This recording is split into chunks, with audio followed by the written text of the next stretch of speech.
ಎತ್ತಗಮನ ಬಾಲ ಸುಶೀಲ ಎತ್ತಗಮನ ಬಾಲ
ಯಾವಾಗ ಮಾತನಾಡಿಸ್ತೇನೆ ಎನ್ನುವಷ್ಟರಲ್ಲಿಯೇ ನಿನ್ನ ರಥದ ಗಾಳಿಗಳ ಶಬ್ದ ನನ್ನ ಕಿವಿಗೆ ಅಪ್ಪಳಿಸಿತು ಕಂದ.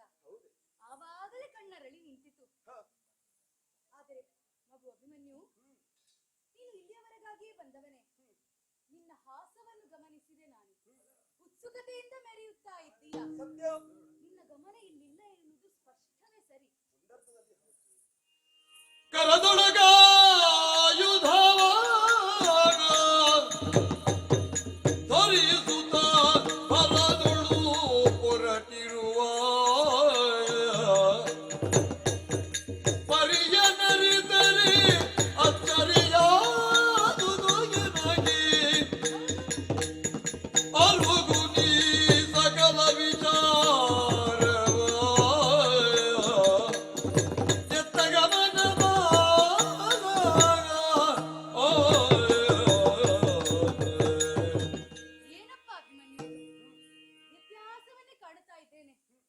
ಯಾವಾಗಲೂ ನನ್ನ ಬಳಿಗೆ ಬರುವವನು, ಕೈ ಬೀಸಿಕೊಂಡು ಅಮ್ಮ ಎಂದು ಬರುತ್ತಿರುವವನು. ಆದರೆ ಇಂದು ನೋಡಿದರೆ ಕರದಲ್ಲಿ ಖಡ್ಗಧಾರಿಯಾಗಿದ್ದಿ, ಬಿಲ್ಲು ಬಾಣಗಳನ್ನು ಧರಿಸಿದ್ದಿ, ಆಯುಧಧಾರಿ. ಸೀಸದ ಕವಚವನ್ನು ಅವಿಸಿಕೊಂಡಿದ್ದಿ, ಗಟ್ಟಿ ಚಲ್ಲಣಗಳೆಲ್ಲವನ್ನು ಬಿಗಿದುಕೊಂಡಿದ್ದಿ.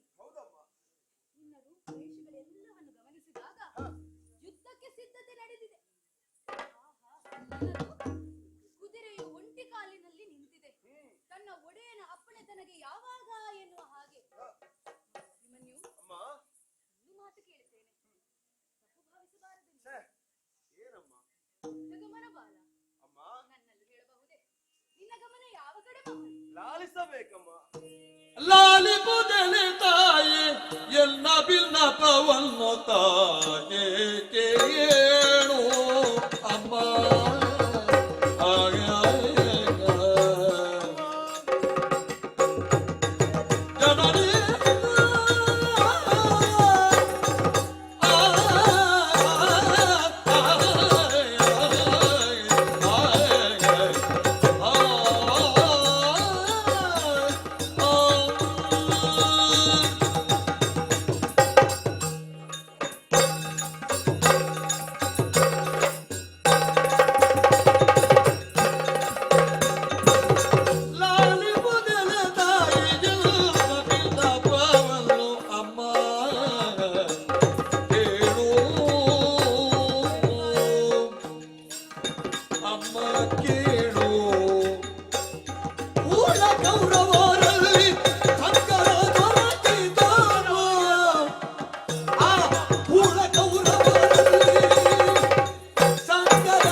ಹೆಮ್ಮೆ. ಹೌದೇ? ಯಾಕೆ ಈ ರೀತಿಯಾಗಿ ಬಂದಿದ್ದೇನು ಅಂತ ನಿನ್ನ ಪ್ರಶ್ನೆಗೆ ಉತ್ತರವನ್ನು ನಾನು ಆಡಿದೆನು ಅಂತಾದ್ರೆ ನಿನಗೂ ಬಹಳಷ್ಟು ಸಂತೋಷವಾದಿತ್ತು ತಾಯಿ. ಹೌದೇ? ಹೌದು, ಹೇಳು ನೋಡು. ವೀರ ಕ್ಷತ್ರಿಯಾಣಿ ನೀನು. ಗುಣದ ಮಾತೆಯನ್ನೇ ಆಡುವುದಕ್ಕೆ ಬಂದಿದ್ದೇನೆ. ಆ, ಆ ಕೂಡ ಕೌರವರಲ್ಲಿ ಇಂದು ಕಾಳ ಒಂದು ಒಳಗೆ ಬಂತು ತಾಯಿ. ಕೌರವರಲ್ಲಿ? ಹಾ, ಹೇಗೆ? ಹೇಗೆ ಗೊತ್ತು, ಈಗಾಗಲೇ 12 ದಿನಗಳ ಕಾಲ ಯುದ್ಧ ಸಂದು ಹೋಗಿವೆ. ಹೌದು. 10 ದಿನಗಳ ಕಾಲ ಭೀಷ್ಮಾಚಾರ್ಯರು ಸೇನಾಧಿಪತಿಯಾಗಿ ಬೆಳೆದವರು. ಆದರೂ ಧರ್ಮಾತ್ಮರಾದಂತಹ ಪಾಂಡವರ ಪಕ್ಷವನ್ನು ಸೋಲಿಸುವುದಕ್ಕೆ ಸಾಧ್ಯವಾಯಿತು.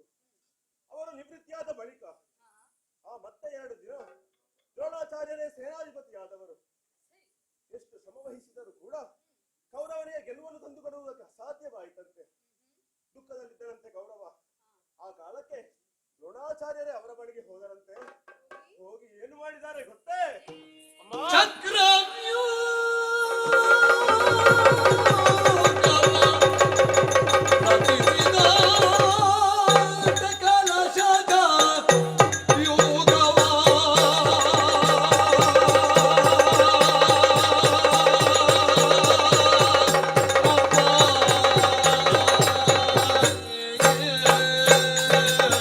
ಹೌದಾ ತಾಯಿ?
ವಿಕ್ರಮ ತೋರಲು ಹೊರವಟ್ಟಿ ನಾನೀಗ ಅಮ್ಮ ಕೇಳು ಎಲ್ಲ ವಿಕ್ರಮ ತೋರಲು ಹೊರವಟ್ಟೆ ನಾನೀಗ ಅಮ್ಮ ಕೇಳು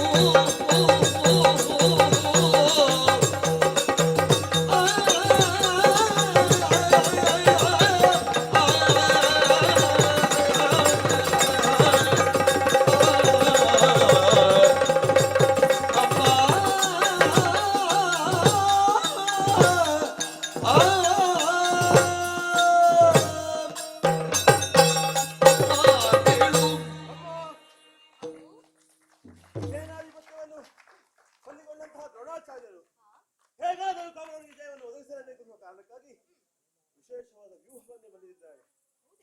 ಚಕ್ರ ವ್ಯೂಹ. ಹಾ, 7 ಸುತ್ತಿನ ಕೋಟೆಯಂತೆ ಸಭ್ಯ ಅಪಸಭ್ಯವಾಗಿ ತಿರುಗಬಹುದಾದಂತಹ ಒಂದು ವ್ಯೂಹವಂತೆ. ಮಾತ್ರವಲ್ಲ, ಅದನ್ನು ಭೇದಿಸಿ ಗೆಲುವನ್ನು ಸಾಧಿಸುವಂತಹ ಪಟುಪಟರು ನಮ್ಮಲ್ಲಿ ಯಾರಿದ್ದಾರೆ ಎನ್ನುವ ಹಾಗೆ ಓಲೆಯನ್ನು ಬರೆದು ಕಳುಹಿಸಿಕೊಟ್ಟಿದ್ದಾರೆ. ತಂದೆಯೂ ಇಲ್ಲ, ನಮ್ಮವರು ಅನೇಕರು ಹೋಗಿದ್ದಾರೆ ಭೇದಿಸುವುದಕ್ಕಾಗಿ, ಆದರೆ ಅಸಾಧ್ಯವಾಗಿ ಹಿಂತಿರುಗಿದ್ದಾರೆ. ಈ ವಿಚಾರವನ್ನು ನಡೆದಂತಹ ದೊಡ್ಡಪ್ಪನಾದಂತಹ ಯುಧಿಷ್ಠಿರ ಭೂಪತಿ ಕಣ್ಣೀರನ್ನು ಸುರಿಸುತ್ತಾ ಇದ್ದರು. ತಾಯಿ ತನ್ನ ಶತ್ರುವಾದ ಕಣ್ಣೀರನ್ನು ಸುರಿಸಕೂಡದೆನ್ನುವ ಹಾಗೆ ಭಾವಿಸಿದಂತಹ ಸಜ್ಜನರಾದಂತಹ ಧರ್ಮಾತ್ಮನಾದಂತಹ ಧರ್ಮರಾಯ ಭೂಪತಿ ಕಣ್ಣೀರನ್ನು ಸುರಿಸುತ್ತಾ ಇದ್ರೆ ಆ ಕಣ್ಣೀರಿಗೊಂದು ಬೆಲೆ ಬರಬೇಕು, ಒಂದು ಅರ್ಥ ತುಂಬಬೇಕು ಎನ್ನುವ ಕಾರಣಕ್ಕಾಗಿ ವೀರೋಚಿತವಾದ ವಿಧಾನದಲ್ಲಿ ಅವರ ಸಮ್ಮುಖಕ್ಕೆ ಹೋದೆ. ಚಕ್ರವ್ಯೂಹವನ್ನು ಭೇದಿಸಿ ಬರ್ತೇನೆ ಎನ್ನುವ ಹಾಗಾಡಿದೆ. ಮೊದಲಿಗೆ ಬೇಡ ಎನ್ನುವ ಹಾಗಾಡಿದರು. ಅವರಲ್ಲಿ ಕಾಡಿದೆ ಬೇಡಿದೆ ವೀರೋಚಿತವಾದಂತಹ ನುಡಿಯ ಕಿಡಿಗಳನ್ನೇ ಹಾರಿಸಿದಾಗ ಹೋಗು ಮಗನೇ, ಚಕ್ರವ್ಯೂಹವನ್ನು ಭೇದಿಸಿ ಜಯಶೀಲನಾಗಿ ಬಾ ಎನ್ನುವ ಹಾಗೆ ಆಶೀರ್ವದಿಸಿ ಕಳುಹಿಸಿಕೊಟ್ಟಿದ್ದಾರೆ. ಅಮ್ಮ, ಅದಕ್ಕಾಗಿ ಚಕ್ರವ್ಯೂಹವನ್ನು ಭೇದಿಸಿ ವಿಶೇಷವಾದಂತಹ ಕೀರ್ತಿಯನ್ನು ಸಾಧಿಸುವುದಕ್ಕಾಗಿ ನಿನ್ನ ಮಗ ಅಭಿಮನ್ಯು ಹೊರಟು ನಿಂತಿದ್ದಾನೆ. ಆಶೀರ್ವದಿಸಿ ನನ್ನನ್ನು ಕಳುಹಿಸಿಕೊಳ್ಳಮ್ಮ. ಯಾಕೆ ಮಗು ಏತಕ್ಕಿಂತ ಯಾಕೆ ಮಗು ಬುದ್ಧಿ ಬಂತು ಕಂದ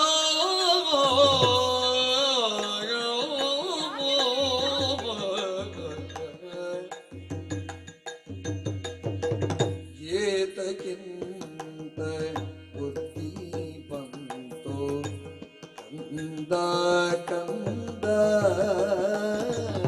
ಏತಕ್ಕಿಂತ ಬುದ್ಧಿ ಬಂತು ಕಂದ ಕಂದ ನಿನಗೆ ಪ್ರೀತಿಯೇನೋ ಮರಣದೊಸಗೆ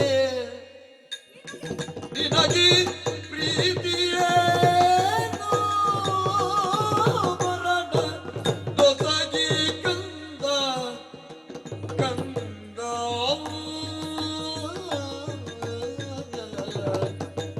ಈತಕ್ಕಿಂತ ಬುದ್ಧಿ ಬಂತು ಕಂದ ಕಂದ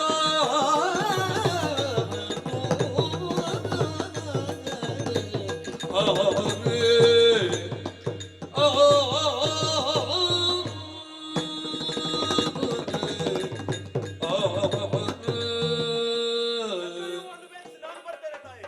ಆಶೀರ್ವದಿಸಿ ಕಳುಹಿಸಿಕೊಡುತ್ತಾಯಿ. ಮಗು ಅಭಿಮನ್ಯು, ಅಮ್ಮ, ಹೆತ್ತ ಒಡಲಿಗೆ ಸಂತೋಷವನ್ನುಂಟು ಮಾಡುವ ವಾರ್ತೆಯನ್ನು ನೀನು ಆಡುತ್ತೀ ಎಂಬ ಭರವಸೆಯಲ್ಲಿ ನಾನಿದ್ದೆ ಮಗನೇ. ಹಾ, ಆದರೆ ನೀನೇನು ಮಾಡಿದೆ? ಏನಾಯ್ತಮ್ಮ? ಬರಸಿಡಿಲೆ ತಲೆಗಪ್ಪಳಿಸದಂತಹ ಮಾತುಗಳನ್ನು ಆಡಿಬಿಟ್ಟೆ ಅಲ್ಲ. ಏನು ಹೇಳಿದೆ? ಚಕ್ರವ್ಯೂಹ. ಇದಕ್ಕೆ ಸನ್ನದ್ಧನಾಗಿ ಬಂದವನೇ, ಹಾ, ಚಕ್ರವ್ಯೂಹವನ್ನು ಭೇದಿಸಲು ಹೊರಟವನೇ. ಹೌದು ತಾಯಿ. ಯಾಕೆ ಮಗನೇ ನಿನಗಿಂತಹ ಬುದ್ಧಿ? ಯಾತಕ್ಕಾಗಿ ಇಂತಹ ಬುದ್ಧಿ ನಿನಗೆ ಬಂತು? ಏನಾಯ್ತು? ಮರಣವನ್ನು ಅಪ್ಪುವುದಕ್ಕೆ ಹೊರಟಿರುವೆಯ? ಹಾ, ಯಾಕೆ ಇಂತಹ ಕಾರ್ಯವನ್ನು ಎಸಗಲು ಹೊರಟಿದ್ದೀಯ? ಯಾಕೆ ತಾಯಿ? ಗೊತ್ತಾಯ್ತು ನಿನಗೆ. ದೊಡ್ಡಪ್ಪನಿಂದ ಅಪ್ಪಣೆಯನ್ನು ಪಡೆದು, ಹಾ, ಅವರಿಂದ ರಣವೀರ್ಯವನ್ನು ಪಡೆದು, ಅವರಿಂದ ಆಶೀರ್ವಾದವನ್ನು ಪಡೆದು ಹಾ, ಚಕ್ರವ್ಯೂಹವನ್ನು ಭೇದಿಸಿ ಗೆದ್ದು ಬರಬಹುದು ಹಾ. ಎನ್ನುವಂತಹ ಆಶಾ ಗೋಪುರವನ್ನೇ ಕಟ್ಟಿಕೊಂಡೆಯ. ಭರವಸೆ ಮಾತನ್ನು ನೀಡಿ ಬಂದಿದ್ದೇನೆ ತಾಯಿ. ಇದು ಹೇಗಾಯ್ತು ಬಲ್ಲೆಯ ಮಗನೇ? ಹೇಗಾಯ್ತಮ್ಮ? ರಾತ್ರಿ ಕಂಡ ಬಾವಿಗೆ ಹಗಲು ಹೋಗಿ ಬಿದ್ದ ಹಾಗೆ ಆಯಿತು. ಯಾಕೆ ನಾನು ಈ ಮಾತನಾಡಿದೆ? ಯಾಕೆ? ಗುರು ದ್ರೋಣಾಚಾರ್ಯರು ಬಲಿದಂತಹ ಚಕ್ರವ್ಯೂಹವಿದು. ಹ್ಮ್. ಯಾರ್ಯಾರಿದ್ದಾರೆ ಬಲ್ಲೆಯ ಮಗನೇ ನೀನು? ಯಾರಿದ್ದಾರೆ? ಕರ್ಣಾದಿ ಪಟುಪಟರಿದ್ದಾರೆ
ಸರಸವಲ್ಲ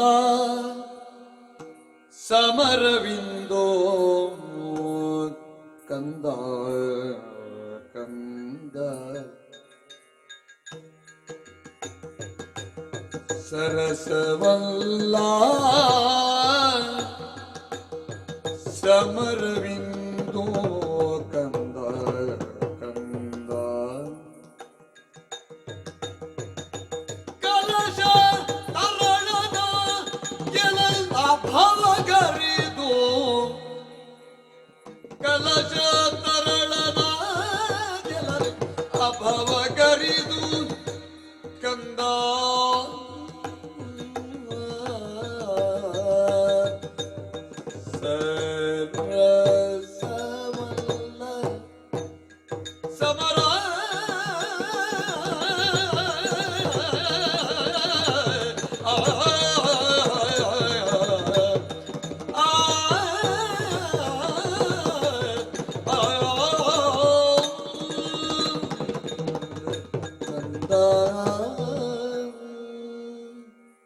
ಮಗು, ನಿನ್ನ ಮಾತುಗಳನ್ನು ಕೇಳಿ ಅಲ್ಲ ನಿನ್ನ ವ್ಯಕ್ತಿತ್ವದ ಬದಲಾವಣೆಯನ್ನು ಗಮನಿಸಿ ನಿನ್ನ ಹತ್ತಿರ ಬರುವುದಕ್ಕೂ ನಿನ್ನ ತಾಯಿಗೆ ಭಯವಾಗುತ್ತಾ ಇದೆ ಮಗು.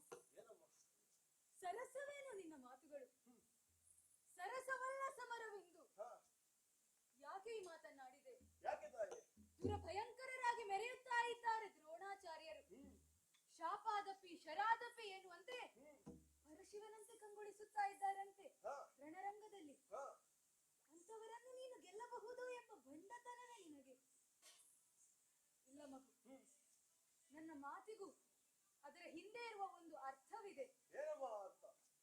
ನಿನ್ನ ತಂದೆಯವರು ಯಾರು? ಶ್ರೀ ದಶನನ್ನು ಗೆಲ್ಲುವಂತಹ ಪರಾಕ್ರಮಿ ದಶನಾಮಾಂಕಿತ ಧನಂಜಯ ನನ್ನ ಪತಿದೇವರು ನಿನ್ನ ತಂದೆಯವರು. ಅವರ ಗುರುಗಳು ದ್ರೋಣಾಚಾರ್ಯರು. ಅವರನ್ನೇ ಗೆಲ್ಲಬಹುದು ಎನ್ನುವಂತಹ ಅಹಂಕಾರದ ನುಡಿ ನಿನ್ನದಾಗಲಿಲ್ಲವೇ ಮಗು?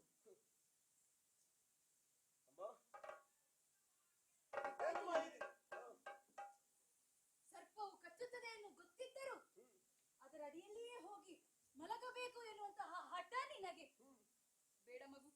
ನಿನ್ನ ನಿರ್ಧಾರವನ್ನು ಬದಲಾಯಿಸಿಕೊ. ಏನೋ ಪುಂಡತನದ ಮಾತು, ನಾನು ಸಹಿಸಿಕೊಂಡೆ. ನಿನ್ನ ನಿರ್ಧಾರವನ್ನು ಬದಲಾಯಿಸಿಕೊ. ಬೇಡ. ನಿಮಗೆ ಸರ್ಪ ಕಾಣುತ್ತದೆ, ಗರುಡ ಬಂದದ್ದು ಕಾಣುವುದಿಲ್ಲ. ಪಾರ್ಥಿವಾಂಶದ ಧರಿಸಿದ ಮೇಲೆ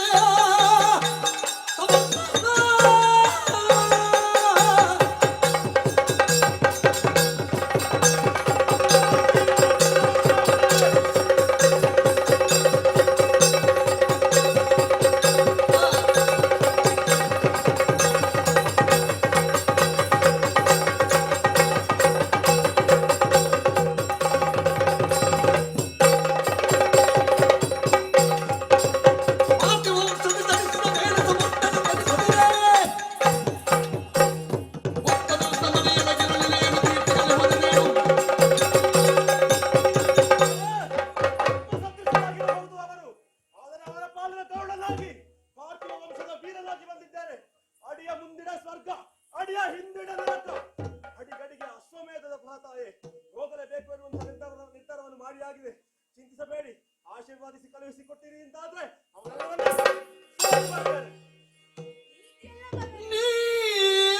ನೀತಿಯಲ್ಲ ಪೋಪುದಿಂದು ಕಂದ ಕಂದ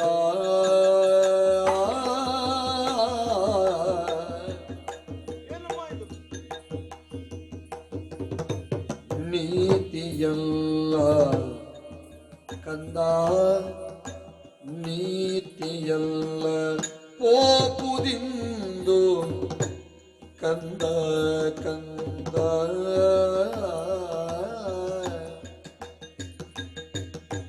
ಎನ್ನ ಘಾತಿಸಿ ಹೋಗಯ್ಯರಣಗೆ ಕಣ ಎನ್ನ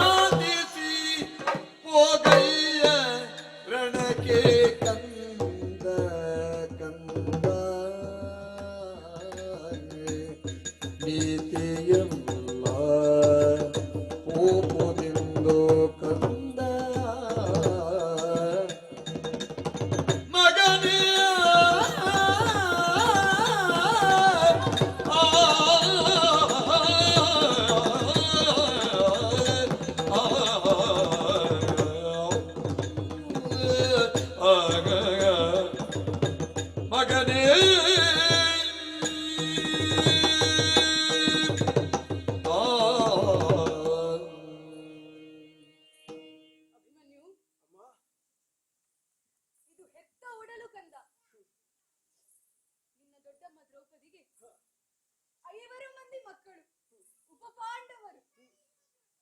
ಆದರೆ ಈ ಸುಭದ್ರೆಗೆ ಕಣ್ಮಣಿಯಾಗಿ ಶೋಭಿಸುವವನು ಯಾರು ಅಂತ ಕೇಳಿದ್ರೆ ನನ್ನ ಮಗ ಅಭಿಮನ್ಯು.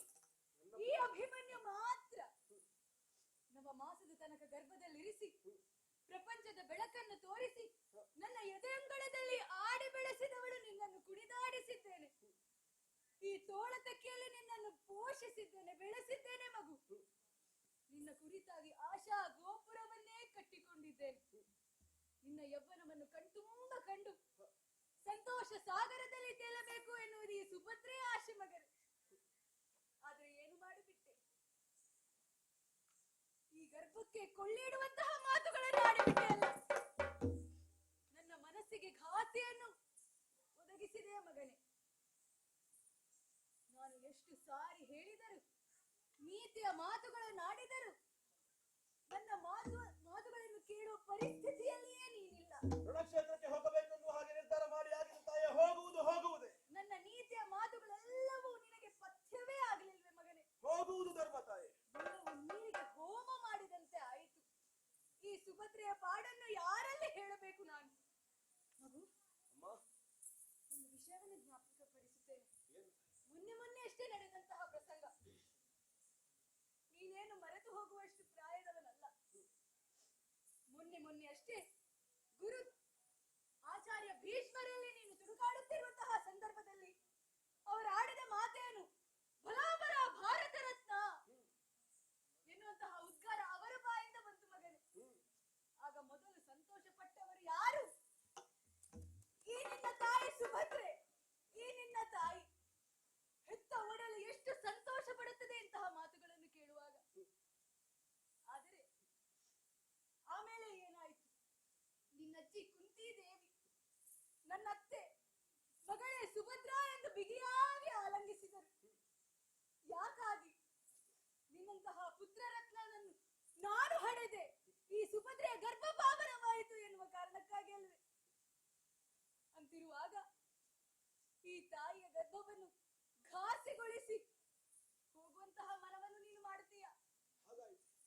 ಯುದ್ಧದ ಪರಿಣಾಮ ಏನಾಗುತ್ತದೆ ಎಲ್ಲವನ್ನೂ ನಾನು ಊಹಿಸಬಲ್ಲೆ ಮಗನೇ. ಒಂದು ವೇಳೆ ನನ್ನ ಎಣಿಕೆಯಂತೆ ಆಯಿತು ಅಂತ ಆದ್ರೆ ಯುದ್ಧ ಮುಗಿಸಿ ಬರುತ್ತಾರೆ ನಿನ್ನ ತಂದೆಯವರು.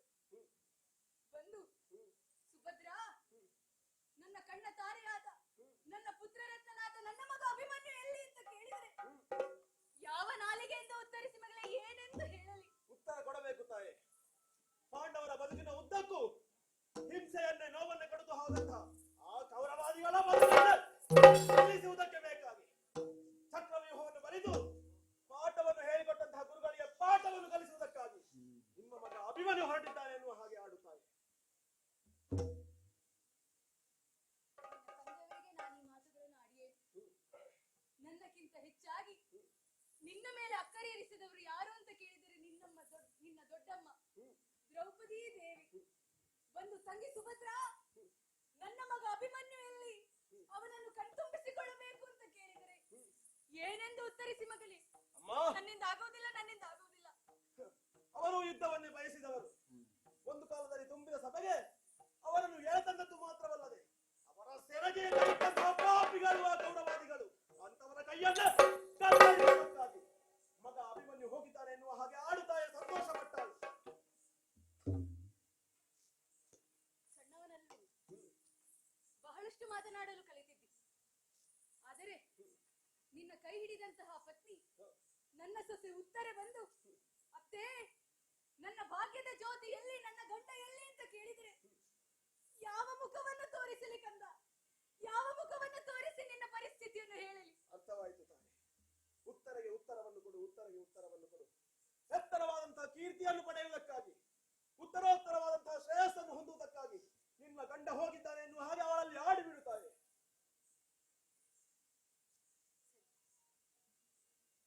ನಿನ್ನ ನಿರ್ಧಾರವೇ ಅಂತಿಮ. ಯಾವ ಮಾತಿಗೂ ಬಗ್ಗುವವನಲ್ಲ ನೀನು. ನೂರು ಮಾತಿಗೂ ನಾನು ಬಗ್ಗುವವನೆಲ್ಲ. ಹೋಗುವುದೇ ತಾಯಿ. ಯುದ್ಧಕ್ಕೆ ಹೊರಟು ನಿಂತಿದ್ದಿ, ಯುದ್ಧಕ್ಕೆ ಹೋಗುವುದೇ.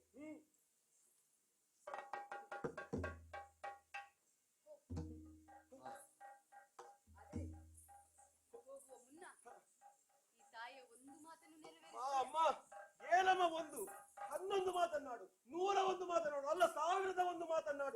ಕ್ಷಣಾರ್ಧದಲ್ಲಿ ನೀನು ಕೈಯಲ್ಲಿ ತೋರಿಸುವುದು ಬೇಡ, ಕಾಲಿನ ಬೆರಳಲ್ಲಿ ತೋರಿಸುತ್ತಾಯಿ. ನಾನು ಹೋಗಿ ಮಾಡಿ ಪೂರೈಸ್ತೇನೆ. ಏನಾಗಬೇಕಮ್ಮ? ಒಂದೇ ಮಾತು.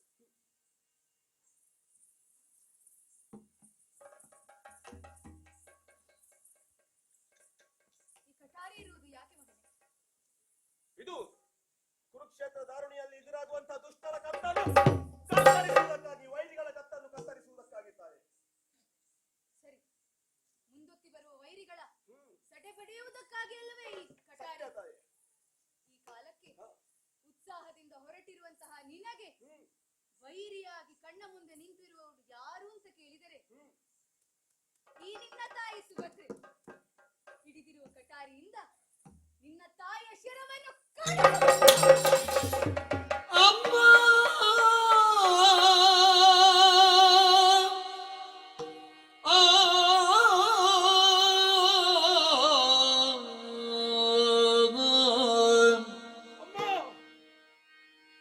ಎಂತಹ ಮಾತನಾಡಿಬಿಟ್ಟೆ ತಡೆವರೇ ನೆಲೆ ತಾಯೇ, ತಡೆವರೇ ನೆಲೆ ತಾಯೇ, ಈ ಪರಿ ನುಡಿವರೇ ಅಮ್ಮ, ಈ ಪರಿ ನುಡಿವರೇ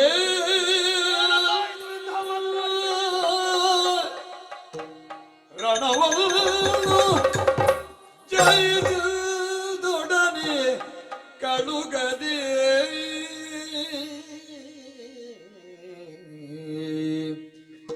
ರಣವನ್ನು ಜಯಿಸುವುದೊಡನೆ ಕಳುಗದೆ ಮರುಗುಮರೆ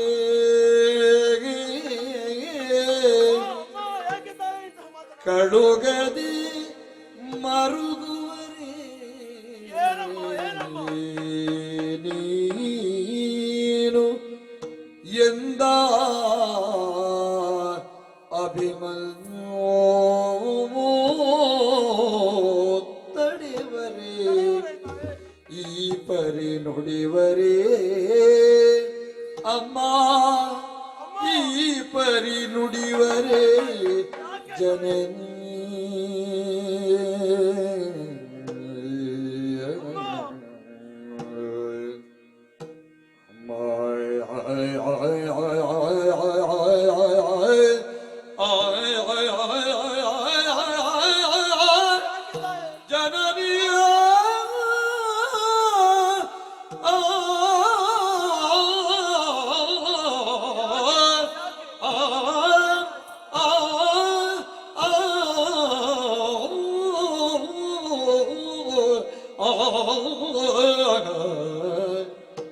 ತಾಯೇ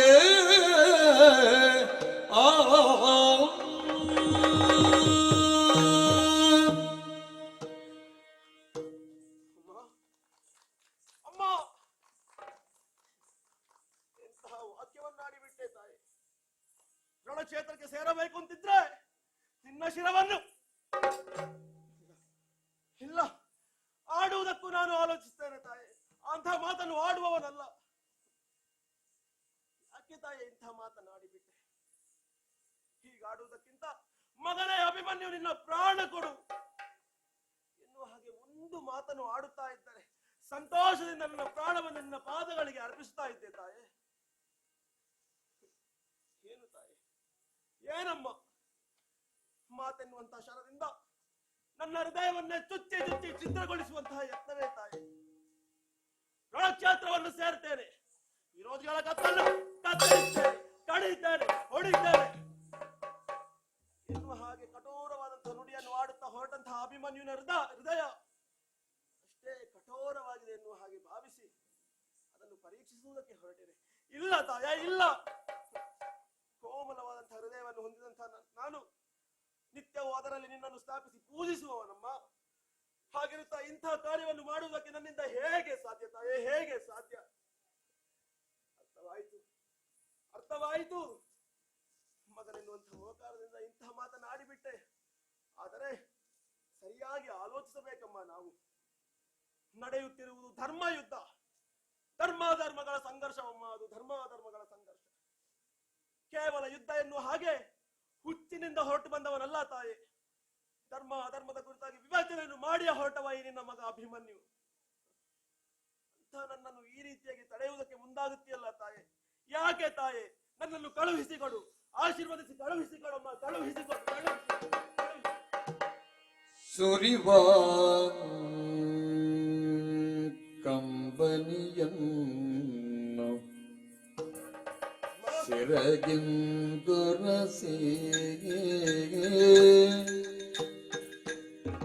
ಸುರಿವಾ ಕಂಬನಿಯನ್ನು ಸಿರಗಿಂದುರಸಿ ಜನನಿಯ ಪಾದರಗವನು ಶಿರದೊಡಾಂತೆಗಾನ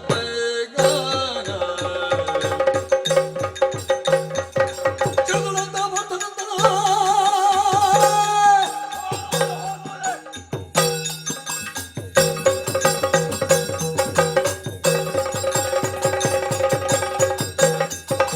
ಸುರಿವ ಕಂಬನಿಯನ್ನು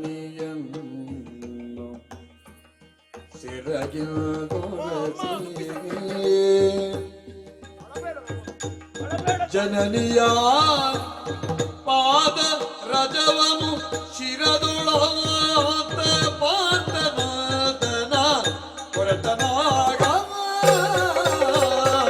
ಕೊರತನಾಗ. ಏನಮ್ಮ ಇದು? ಏನಮ್ಮ ರಣಕ್ಷೇತ್ರವನ್ನು ನಿನ್ನ ಮಗ ಇನ್ನೂ ಸೇರಲಿಲ್ಲ, ಹೋರಾಟವನ್ನು ಇನ್ನೂ ಮಾಡಲಿಲ್ಲ, ವಿರೋಧಿಗಳ ಆಯುಧ ನನ್ನ ದೇಹವನ್ನು ಇನ್ನೂ ತಾಗಲಿಲ್ಲ, ಒಂದು ಹನಿ ರಕ್ತವೂ ಸುರಿಯಲಿಲ್ಲ. ಆದರೆ ನಿನ್ನ ಕಣ್ಣಲ್ಲಿ ಧಾರಾಕಾರವಾಗಿ ಕಣ್ಣೀರು ಸುರಿಯುತ್ತಾ ಉಂಟು ತಾಯಿ, ಕಣ್ಣೀರು ಸುರಿಯುತ್ತಾ ಉಂಟು.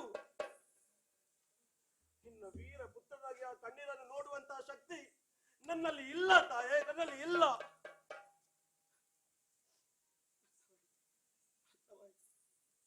ಮಗನನ್ನು ಕಾಪಾಡುವುದಕ್ಕೆ ಬೇಕಾಗಿ ಈ ಸ್ವಾರ್ಥ ಭಾವ. ತಾಯಿಯಾದವಳಿಗೆ ಇರುವುದು ಸಹಜ, ಆದರೆ ನೀನು ಸಾಮಾನ್ಯದವಳಲ್ಲ ತಾನೆ.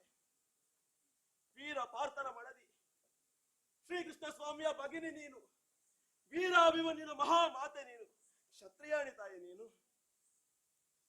ಅಂತ ನೀನು ಮಗ ಯುದ್ಧಕ್ಕೆ ಹೊರಟಿದ್ದಾನೆ ಎನ್ನುವುದನ್ನು ಕೇಳಿ ಕಣ್ಣೀರನ್ನು ಸುರಿಸುವುದು ಬಹಳಷ್ಟು ನಿರೀಕ್ಷೆಯನ್ನು ಹೊತ್ತು ಬಂದವನಮ್ಮ ಈ ಅಭಿಮನ್ಯು.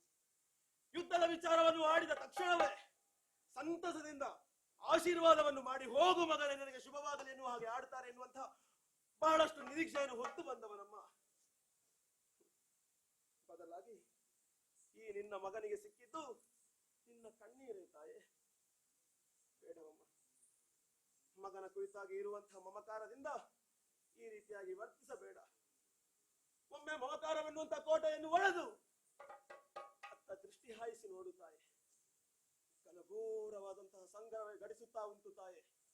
18 ಅಕ್ಷೋಹಿಣಿ ಸೈನ್ಯ ಕೇವಲ ಕೌರವ ಪಾಂಡವರಲ್ಲ ತಾಯಿ, ಅನೇಕ ಮಂದಿ ನೆರೆದಿದ್ದಾರೆ, ಕಾಳಗವನ್ನು ಮಾಡುತ್ತಾ ಇದ್ದಾರೆ, ತಮ್ಮ ಪ್ರಾಣವನ್ನ ಕಳೆದುಕೊಳ್ತಾ ಇದ್ದಾರೆ ತಾಯಿ. ನೋಡಬಾರದು ತಾಯೇ, ನೋಡಬಾರದೆ. ತಂದೆ ತಾಯಿಗಳು ಇರುವರು, ತನ್ನ ಇಡೀ ವಯಸ್ಸಿನಲ್ಲಿ ತಮಗೆ ಆಧಾರವಾಗಿ ನಿಲ್ತಾರೆ ತನ್ನ ಮಗ ಎನ್ನುವ ಹಾಗೆ ಭಾವಿಸಿದಂತಹ ತಂದೆ ತಾಯಿಗಳು ಕ್ಷೇತ್ರಕ್ಕೆ ಹೋದಂತಹ ತನ್ನ ಮಕ್ಕಳನ್ನೇ ಕಳೆದುಕೊಂಡಿದ್ದಾರೆ ತಾಯಿ. ಕಣ್ಣಲ್ಲಿ ಕಣ್ಣೀರು ಸುರಿಯುತ್ತಾ ಉಂಟು, ನೆಲಕ್ಕೆ ಬಿದ್ದು ಹೊರಳಾಡುತ್ತಾ ಇದ್ದಾರೆ ತಾಯಿ. ಎಲ್ಲಿ ನನ್ನ ಮಗ ಎನ್ನುವ ಹಾಗೆ. ಅವರ ಕಣ್ಣೀರನ್ನು ಕಂಡಾದರೂ ನಿನ್ನ ಕಣ್ಣಲ್ಲಿ ನೀರು ಬರುತ್ತದೆ ಅಲ್ವೇ ತಾಯಿ? ಅವರ ಕಣ್ಣಿಗೆ ಉತ್ತರವೇನು ತಾಯೇ? ಅತ್ತ ನೋಡಬಾರದೆ.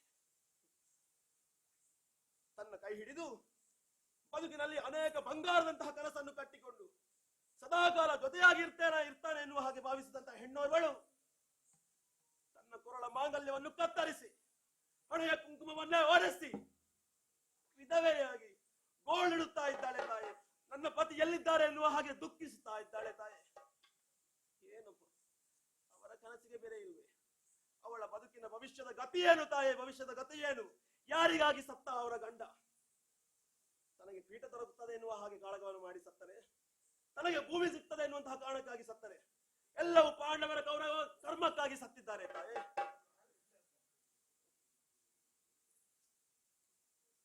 ಇಲ್ಲ ತಾಯಿ, ಸಣ್ಣ ಮಕ್ಕಳು ತನ್ನ ತಂದೆಯನ್ನು ಕರೆಯುವಾಗ ಆ ಮಕ್ಕಳ ಕರೆಗೆ ಉತ್ತರವಾದರೂ ಎಲ್ಲಿ ಉಂಟು? ಯಾಕೆ ಇಲ್ಲ? ಉತ್ತರ ಕೊಡುವಂತ ಸ್ಥಿತಿಯಲ್ಲಿ ಇಲ್ಲ. ದೇಹವೇ ಛಿದ್ರವಾಗಿದೆ ಆ ತಂದೆಯ ದೇಹ. ಎಲ್ಲರೂ ಈ ರೀತಿಯಾಗಿ ಕಾಳಗವನ್ನು ಮಾಡುತ್ತಾ ಇದ್ದಾರೆ. ರಕ್ತದ ಮಡುವಿನಲ್ಲಿ ಬಿದ್ದು ಹೊರಳಾಡುತ್ತಾ ಇದ್ದಾರೆ. ಎಲ್ಲರೂ ಕಣ್ಣೀರ ಧಾರೆಯನ್ನೇ ಸುರಿಸ್ತಾ ಇದ್ದಾರೆ.